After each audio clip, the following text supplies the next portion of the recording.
Matapos na naging revelasyon ng dating partner ni Buboy Villar na si Angeline Gorens na kung saan sinabi nitong nakaranas umano siya ng pang-aabuso mula sa aktor ay mari namang pinabulaanan ito ni Buboy.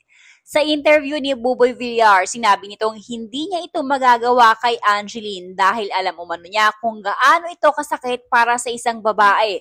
Dahil ang ina umano ni Buboy nakaranas ng pang-aabuso mula mismo sa sarili nitong ama.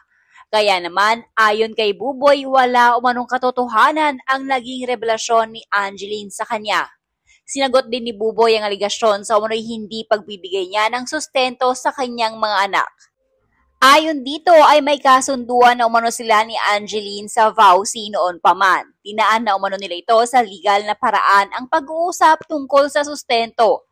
Malungkot umano si Buboy dahil hindi naging maganda ang co-parenting nila ng kanyang dating partner. Gayunpaman, nire-respeto pa din umano niya si Angeline sa gitna ng ginawa nito sa kanya. Ayon kay Buboy, ipagdarasal na lamang umano niya ang mga nangyayari sa kanila ngayon ni Angeline Gorens. Sasarilinin na lamang daw niya ang mga detalye sa kung anuman ang totoong nangyari sa pagitan nila ni Angeline. Nag-ugat ang issue sa pagitan ng dating magkarelasyon nang ipakilala sa publiko ni Buboy ang bagong partner nito at ang anak nila. Sinabi ni Angeline, wala naman daw problema sa kanya na may bago ng pamilya si Buboy Villar. Ang tanging gusto lang daw sana ni Angeline ay hindi baliwalain ni Buboy ang kanilang dalawang anak kahit na may bago na itong pamilya.